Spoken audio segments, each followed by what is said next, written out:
Dios les bendiga, hermanos, bienvenidos a este resumen del libro Introducción a la Doctrina Pentecostal. Este es un libro de texto de estudio independiente que ha sido escrito por Zenas Beckett.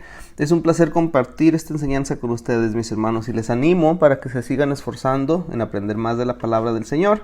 Recuerde que para sacarle el mayor provecho a este video, a estos audios, les recomiendo que lea también el libro titulado Introducción a la Doctrina Pentecostal, escrito por Zenas Beckett. Y no olvide suscribirse al canal para recibir notificaciones de futuros videos. Vamos a dar comienzo, hermanos. Estamos entrando a una nueva unidad. Ahora estamos ya en la unidad número 2. La unidad número 2 se titula La salvación como la comunión con Dios restaurada. Esta unidad contiene los capítulos 2, 3 y 4. A través de la unidad vamos a ver con más detalle acerca de la salvación. Recordará usted, como aprendíamos en el último capítulo, que la salvación es la primera doctrina fundamental. Y esta incluye las enseñanzas bíblicas de la creación perfecta que Dios hizo. Aquí en esta unidad veremos eso. Veremos la entrada del pecado con la caída de Adán y Eva, el sacrificio de Jesucristo por nuestra salvación, cómo la salvación cambia la vida de un individuo, y también a través de esta unidad, de estos 3 capítulos que le mencioné, vamos a ver cómo la iglesia mantiene nuestra atención en esta primera doctrina. El día de hoy nos toca el capítulo número 2, ese va a ser el capítulo de nuestro enfoque. El capítulo 2 se titula La salvación, única cura para la humanidad caída. Tenemos 3 diferentes lecciones que vamos a estar estudiando a través de este capítulo 2, hermano. La primera lección es el amor de Dios por su creación caída. Y hay varios puntos claves que podemos esperar de esta lección 2.1. El primer punto clave con el que vamos a estar leyendo es el creer en Dios es razonable. Aquí vamos a indicar la base para creer que hay un Dios. Luego de eso vamos al otro punto clave, que es la revelación de Dios a la humanidad. Y ahí pues vamos a estar estudiando cómo Dios se revela a sí mismo a la humanidad. Después de eso hay otro que dice Jesús, el divino Hijo de Dios. Y aquí pues ya empezamos a hablar de por qué es necesario creer en que Jesús es el Hijo de Dios. Entramos a leer acerca del mundo que Dios creó, ese es el otro punto clave. Veremos cómo Dios guarda de su creación, explicaremos cómo el plan de salvación guarda y recobra también la creación del Señor. La lección 2.2, ahí vamos a estar leyendo acerca de la caída de Adán y de Eva, hermano. Lo primero que hacemos es indicar por qué es importante creer que ellos que realmente existieron. Hay ideas diferentes a eso, entonces vamos a estar leyendo acerca de eso. Vamos a definir lo que significa ser hecho a la imagen de Dios, ese es el otro punto clave, hechos a la imagen de Dios. Hablaremos o leeremos acerca del origen de la caída de Adán y Eva, explicando el papel de Satanás en el pecado de ellos. Y vamos a estar, por el último punto clave de esta lección es aceptar responsabilidad. La lección 2.3, que es la última de este capítulo, se titula El poder y la fealdad del pecado. Aquí vamos a estar viendo el primer punto clave, que es más que hacer el mal. Vamos a describir algunas características del pecado en relación con el comportamiento humano. Otro punto clave es de la tentación al pecado. Y aquí vamos a ver las similitudes entre el primer pecado y el pecado de hoy o en nuestros tiempos. Otro punto clave es pecado, no poder hacer lo bueno. Y aquí señalamos cómo Dios puede odiar al pecado, pero aún así amar al pecador. Y vamos a estar viendo otro punto clave, que es límites a la libertad de Satanás. Y por último, Dios odia al pecado, pero ama al pecador. Pero vamos a dar comienzo, hermano. Este es el capítulo 2, la salvación, única cura para la humanidad caída. La lección 2.1, el amor de Dios por su creación caída. Y le empezamos leyendo que la salvación se necesita porque la creación cayó en pecado. Ya hemos estudiado en el capítulo de introducción, el capítulo 1, la importancia de la Biblia. Reconocimos que Dios inspiró la Biblia. Se mencionó brevemente el hecho que algunos críticos no aceptan la Biblia porque no creen que haya un Dios ante quien todos los humanos deben de dar cuentas. En este primer punto clave, que es el creer en Dios es razonable, como ya les había dicho, vamos a indicar la base para creer que hay un Dios. Mire, para la mayoría de los habitantes de esta tierra hay una conciencia interna de que algo o alguien debe haber hecho el extraordinario universo que nos rodea, el mundo que nos rodea. Una persona no necesita estudios universitarios, hermano, para observar los cielos y saber que un poder o una inteligencia superior a cualquier cosa de la tierra fue la que creó el sol, la luna, las estrellas distantes. Hay algunos que rechazan la existencia de Dios y ellos pueden decir algo como: yo creeré que hay un Dios cuando usted me muestre la evidencia en un tubo de ensayo. Esta respuesta lo que hace es que demuestra la visión limitada de que la realidad existe solamente en lo que podemos tocar con nuestras manos o ver con nuestros ojos. Para esas personas, un mundo espiritual, un mundo no material, para ellos no existe. Lo absurdo de tal conclusión es que aprender más resulta en saber menos. Los hechos sobre el mundo físico, hermano, eliminan una parte vital de la vida y nuestra razón de vivir. Necesitamos cristianos estudiosos que sobresalgan académicamente sin perder su entendimiento de Dios y su comunión personal con Él. Hermano, la Biblia hace una declaración directa sobre relacionar las realidades de los mundos físicos y espiritual. En Hebreos 11:6 podemos leer que dice: pero sin fe es imposible agradar a Dios, porque es necesario que el que se acerca a Dios crea que le hay y que Él es galardonador de los que le buscan. Toda persona tiene fe en algo. Desgraciadamente, la fe en el contenido de un tubo de ensayo no resuelve los problemas del pecado humano y el egocentrismo. La ciencia y la filosofía humana carecen de esta capacidad para tratar con las realidades espirituales. Ahora, Dios se revela a sí mismo a la humanidad. Ese siguiente punto clave de la lección dice la revelación de Dios a la humanidad. Dios creó a los humanos con libre albedrío. No somos títeres o peones de ajedrez inanimados, cuyas decisiones son tomadas por Dios en lugar de nosotros, hermano. Dios es todopoderoso y controla el universo. Pero aún así, Él ha otorgado a los humanos este derecho de escoger en un asunto importante. Si ellos quieren o no tener una comunión con el Dios Todopoderoso, Él nos ha dejado esa decisión. Dios sabe que una relación forzada no incluye un intercambio de amor. El apóstol Juan captó bellamente esta relación personal. En 1 de Juan 4:16, él dijo: y nosotros hemos conocido y creído el amor que Dios tiene para con nosotros. Dios es amor, y el que permanece en amor permanece en Dios y Dios en él. A pesar de la generosidad de Dios al darles a los humanos libre albedrío, la gente egocéntrica, hermano, malinterpreta este regalo. Conscientes de que pueden tomar decisiones y escoger alternativas a diario, ellos concluyen erradamente en que no hay poder mayor que ellos mismos, nadie a quien ellos deban responderle por su conducta. Dios, hermano, siendo espíritu, se ha revelado, número uno, a través de los eventos históricos registrados en el Antiguo y en el Nuevo Testamento. Él se ha revelado a través de eso. Dios también se ha revelado, número dos, a través de los milagros registrados en la vida de Jesús. Dios se ha revelado a la humanidad a través de las sabias enseñanzas morales de la Escritura, que llevan a una vida plena cuando las obedecemos. Y no podemos convencer a los ateos de que hay un Dios, pero los ojos de la fe pueden ver evidencia de Dios alrededor de ellos y en el fondo de su ser. La Biblia, hermano, habla elocuadamente de la presencia de Dios en la historia humana, pero nunca intenta probar que Dios existe. En el principio, Dios, empieza diciendo Génesis 1:1. Esta es la magnitud de la prueba, pero la realidad para los cristianos es caminar diariamente con el Dios que los ama y que los cuida.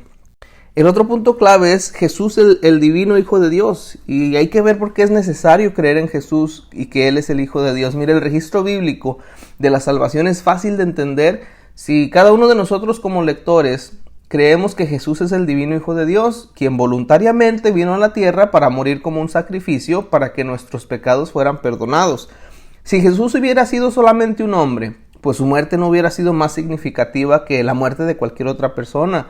Pero la muerte de un Salvador nacido de una virgen y Dios encarnado, eso es algo completamente único.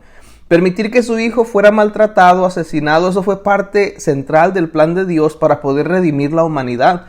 Al hacer lo que Jesús hizo por nuestra salvación, Él se convirtió en ejemplo para todos aquellos por quienes Él murió.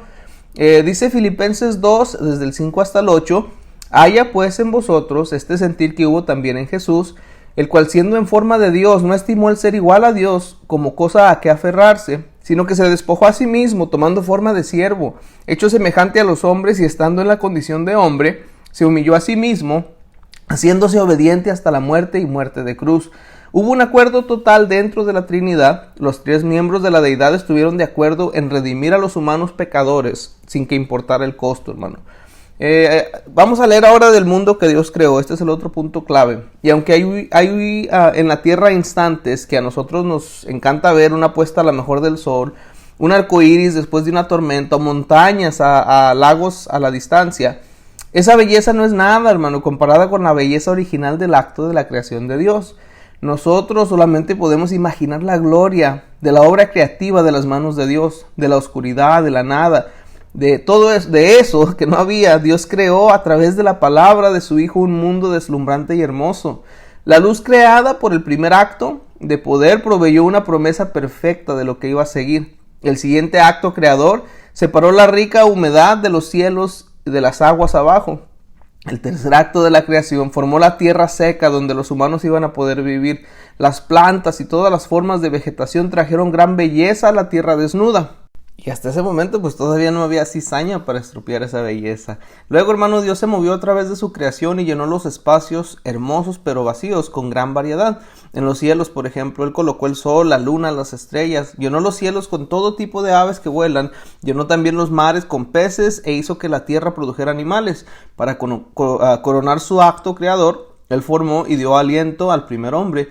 ¿Puede usted imaginarse la claridad y el brillo de esta creación todavía pristina, libre de la mancha del pecado? Algunas personas, hermano, hoy en día enseñan que el mundo evolucionó desde un principio casual, por millones de años, sin que nada divino tomara participación en eso. Y esta creencia es llamada la evolución atea. También esta teoría niega la existencia de Dios, haciendo difícil que ellos entiendan o crean la historia de la salvación. Si Dios no dio inicio a todo lo que se ve, los humanos no tienen un escape de su condición perdida y pecadora. Aún así, muchos han preferido la ficción de la evolución atea al hecho de que los actos creativos de Dios. Los humanos rebeldes buscan explicaciones sin considerar la obra de Dios. Y así, a no querer admitir que Dios existe, ellos cierran la puerta de la salvación. Asimismo, pierden la única oportunidad de escapar de su naturaleza pecadora, tanto en esta vida como en la vida más allá de la tumba. Dios es, hermano, Él es el que hizo todas las cosas.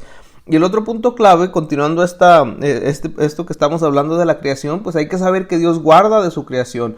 Pablo escribió a los cristianos romanos en Romanos 8:22, porque sabemos que toda la creación gime a una, y a una está con dolores de parto hasta ahora. Pero la redención de la creación, incluyendo nuestra salvación, ha sido completamente pagada. Y ahora solo esperamos hasta que Dios anuncie que no hay más tiempo. Él entonces atará a Satanás permanentemente y restaurará la creación y la humanidad según su propósito original. Y aún entre el tiempo de la caída de Adán y el sacrificio del último Adán, que fue Cristo, Dios está guardando su creación y está esperando el cumplimiento del plan de salvación. Hemos sido redimidos, hermano. La muerte espiritual ya no prevalece. La muerte física es solamente un respiro menos para ir al encuentro de nuestro amoroso Salvador. Y así pues llegamos al final de la lección 2.1 titulada El amor de Dios por su creación caída. Si necesita un tiempo para pausar, este sería un buen momento. De otra manera, pues vamos ahora a la lección 2.2. Esta se titula La caída de Adán y Eva. Los terroristas, como los conocemos hoy, asesinan a mujeres, niños y lo hacen sin sentido alguno de lo correcto o lo incorrecto. De hecho, cuando cruelmente matan a inocentes, aseveran que están cumpliendo el deber de tomar el control del mundo en aras de sus convicciones políticas y en ocasiones religiosas. Las palabras de Jesús a sus discípulos parecen aplicarse a lo que está pasando en nuestros días, y esto lo encontramos en Mateo 24, desde el 6 hasta el 13.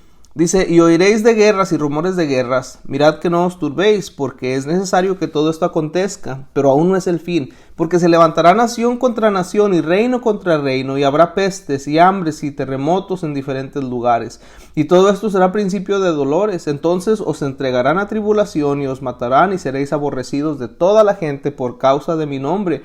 Muchos tropezarán entonces y se entregarán unos a otros, y unos a otros se aborrecerán. Y muchos falsos profetas se levantarán y engañarán a muchos, y por haberse multiplicado la maldad, el amor de muchos se enfriará. Mas el que persevere hasta el fin, éste será salvo.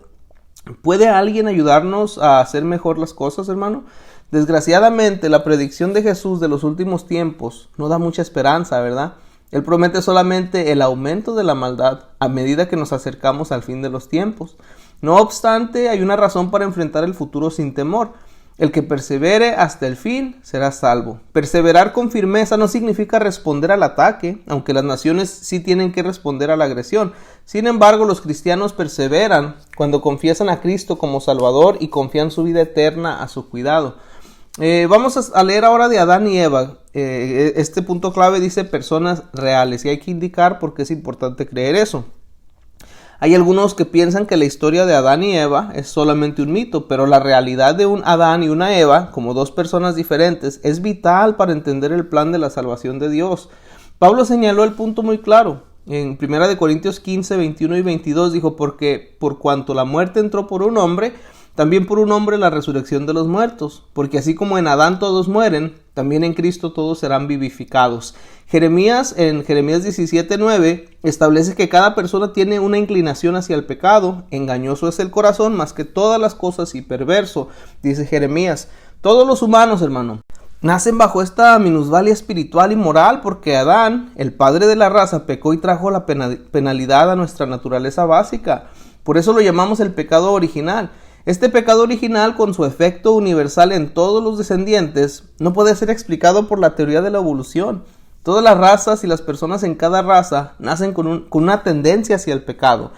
Si Dios hubiera restaurado inmediatamente a Adán y a todos sus descendientes, nunca habríamos conocido a Jesús como nuestro Salvador, que vino a la tierra y murió para que pudiéramos tener comunión con Él. También el hecho de que los humanos tienen libre albedrío todavía había sido la prueba para cada persona que alguna vez viviera. Dios sabía lo que estaba haciendo, hermano, y su plan fue el mejor. El otro punto clave de esta lección es hechos a la imagen de Dios. Vamos a definir lo que eso significa. Mire, Dios hizo a la humanidad a fin de que seamos para alabanza de su gloria. Él hizo su corona de la creación perfecta en cuerpo, alma y espíritu. Creado por Dios, Adán fue un hijo de Dios. A diferencia de la creación animal, Adán y Eva poseían conocimientos morales y racionales. Sabían lo que era correcto e incorrecto. La semejanza divina en el ser humano era un rico tesoro en un templo de arcilla. Sin embargo, la obra perfecta fue pronto estropeada por la mancha del pecado. No tenemos problemas para entender que Adán y Eva fueron creados a la imagen de Dios. La frase "a nuestra semejanza" nos ayuda a explicar el significado de "a nuestra imagen". Pero, ¿qué hay de los descendientes de Adán y Eva? ¿Y qué de ellos que nacen hoy dentro de un mundo afectado por el pecado? Las mismas palabras se usan para describir el nacimiento de Set, el hijo de Adán, aunque la semejanza se relacionó ya en ese tiempo con la imagen de Adán. Cuando leemos Génesis 5:3, dice, y vivió Adán 130 años y engendró a un hijo a su semejanza, conforme a su imagen, y le llamó su nombre Set. La semejanza podría ser tomada para dar a entender la naturaleza caída de Adán, pero en vez de eso se refiere a algo heredado de la creación de Adán antes del primer pecado. Este significado se ve, hermano, en la afirmación de la pena capital que se encuentra en Génesis 9:6. Dice, el que derrame sangre de hombre, por el hombre su sangre será derramada, porque a imagen de Dios es hecho el hombre. Algunos dicen que nuestra semejanza a Dios guarda relación con nuestro intelecto superior. Otros dicen que los humanos, como Dios, sirven como administradores de la creación. Y aún otros toman las palabras para dar a entender que los humanos pueden tener comunión con Dios y con los demás. El diccionario evangélico de teología bíblica pone estas tres consideraciones como el significado pleno de la imagen de Dios, o lo que significa eso. Ellos dicen, los humanos son como Dios en que se les ha dotado intelectualmente y en muchas otras maneras en forma única. Por eso ellos pueden relacionarse con Dios y con sus semejantes. De modo que viven como mayordomos del mundo que Dios les ha dado para administrar. Por supuesto, como Dios no tiene un cuerpo, la semejanza física pues no es. Como creyentes redimidos, hermano, nos esforzamos por ser como Cristo, quien representó en forma humana el carácter de Dios. Y Pablo describe a Cristo como la imagen de Dios. La meta de todo cristiano debe ser el parecerse a Jesús, el fruto del Espíritu, que es el amor, el gozo, paz, paciencia, benignidad, bondad, fe, mansedumbre y templanza. Esos son ciertamente buenos atributos que nosotros deberíamos de preocupar mostrar. Vamos a hablar ahora del origen de la caída de Adán y Eva. Este es el siguiente punto clave. Podemos solamente imaginar cómo sería la vida hoy si el pecado no hubiera entrado en el mundo, hermano. Sin embargo, tenemos que vivir con esa realidad. Hay una historia con significación eterna que precede al pecado de Adán y Eva. La rebelión fue el origen del pecado, Adán culpó a Eva y Eva culpó a la serpiente. La serpiente pudo haber culpado a Satanás por usarla para tentar a Eva, pero Satanás fue un ángel originalmente.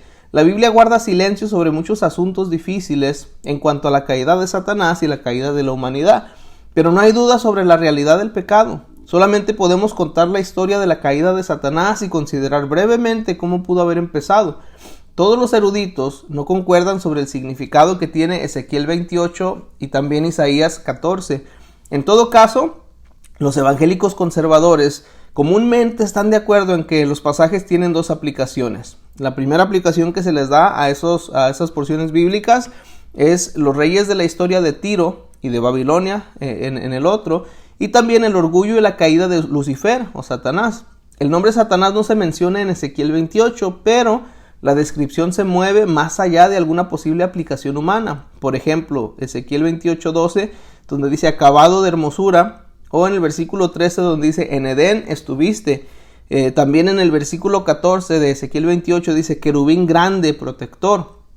Y en el versículo 15, por ejemplo, donde dice perfecto eras en todos tus caminos desde el día que fuiste creado hasta que se halló en ti maldad. Esas afirmaciones sin duda se refieren a algo más allá de cualquier figura humana. En Isaías 14, del 12 al 14, se describe a Lucifer.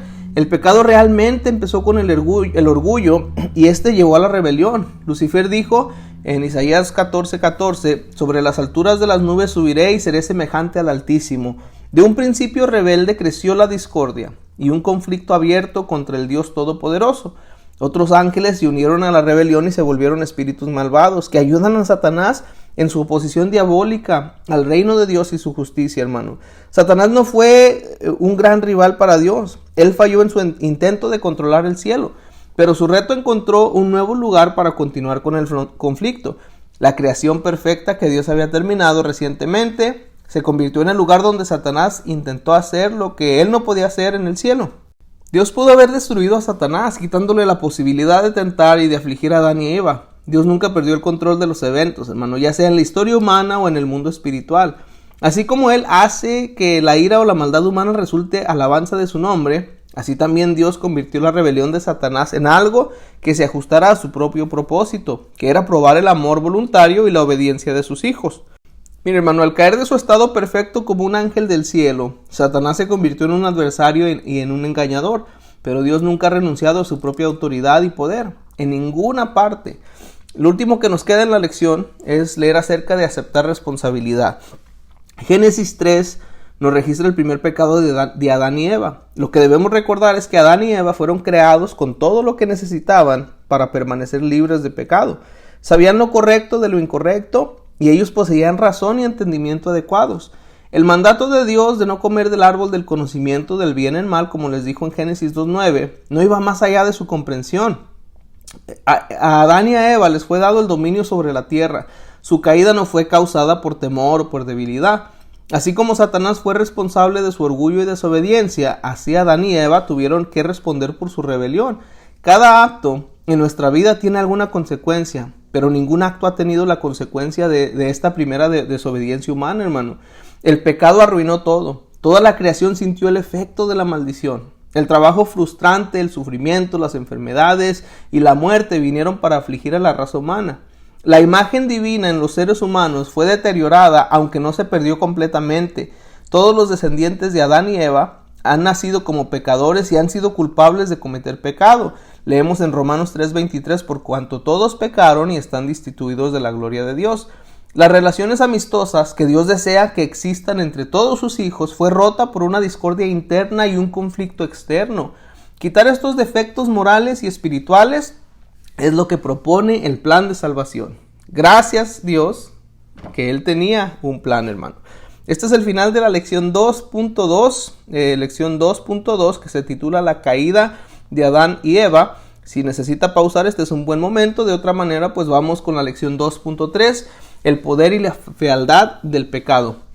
El pecado es feo. Satanás a veces lo disfraza para hacerlo parecer más atractivo. Pero cuando lo vemos como realmente es, hermano, como Dios lo ve, es repulsivo y soez. Salomón sabía esto y escribió en Proverbios 16:25, hay camino que parece derecho al hombre, pero su fin es camino de muerte.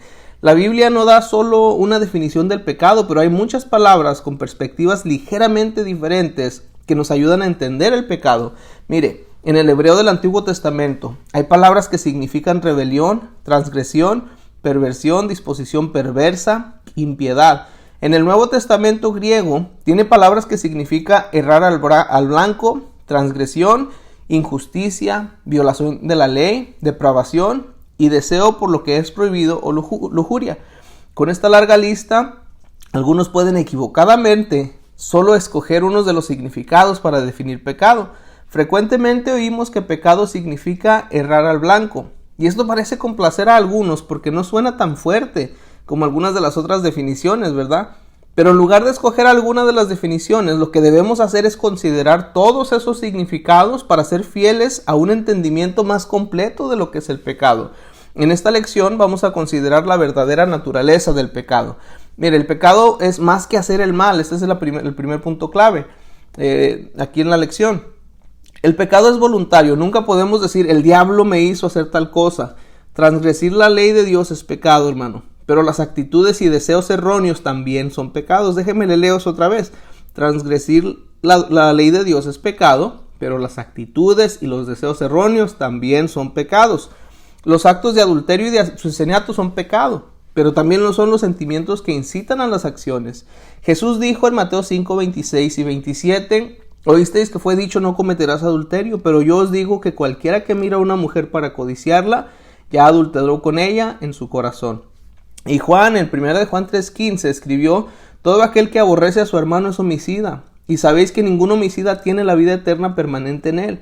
Hay una diferencia entre tentación y pecado, pero si fallamos en enfrentar la tentación inmediatamente con la ayuda del Espíritu Santo, puede llevarnos a un acto pecaminoso, hermano. Los cristianos descuidados tienen un falso sentido de protección cuando evitan el acto físico, pero todavía permiten que la lujuria y el odio habiten en sus corazones. Tampoco podemos justificar el odio al designarlo con otro nombre. Nuestras relaciones y sentimientos hacia los demás, incluso hacia aquellos que nos maltratan o nos hieren, hermano, deberían ser como los de Cristo. La unidad del cuerpo de Cristo es vital. Cuando los pecadores nos maltratan, deberíamos de seguir el ejemplo de Cristo, pues qué gloria es, como dice primera de Pedro 2:20 hasta el 23, pues qué gloria es si pecando sois abofetados y lo soportáis, mas si haciendo lo bueno sufrís y lo soportáis, esto es ciertamente aprobado delante de Dios, pues para esto fuisteis llamados, porque también Cristo padeció por nosotros, dejándonos ejemplo para que sigáis sus pisadas, el cual no hizo pecado, ni se halló engaño en su boca, quien cuando le maldecía no respondía con maldición, cuando padecía no amenazaba, sino encomendaba la causa al que juzga justamente. Para nuestro corazón carnal eso suena irrazonable, ¿verdad? Tenemos nuestros derechos, pero cuando vemos nuestras acciones y actitudes como Dios las ve, no nos comportaremos como los que se oponen a Dios. La incredulidad y la desobediencia, hermano, también son pecados, pero también lo son las actitudes de indiferencia y la falta de interés en los asuntos espirituales.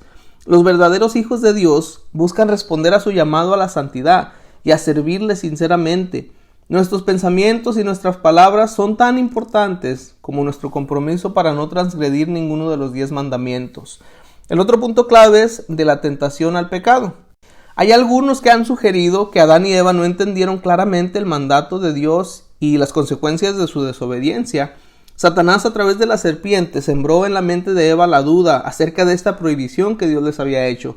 ¿Qué podría estar mal con comer una fruta deseable y ganar sabiduría? ¿Dónde estuvo la mentira en la tentación de Satanás? No había un veneno real en la fruta y Eva no murió inmediatamente cuando se comió la fruta. En un sentido, Satanás no mintió, solamente él no dijo todo lo que involucraba desobedecer a Dios. Ambos, Adán y Eva, después de desobedecer, supieron que habían hecho algo malo en vez de lo bueno. Satanás tenía razón al decir que Dios sabía la diferencia, pero Satanás torció la verdad al decir que ellos podrían ser como Dios. En un sentido, ellos ganaron un conocimiento, hermano, semejante al de Dios, pero su naturaleza inocente, que había sido dada por Dios, se fue para siempre. También la pena de muerte, aunque no fue inmediata, se puso en marcha con su pecado, y no obstante, el amor de Dios no los abandonó. Todos los seres humanos enfrentan la tentación de la misma manera hoy.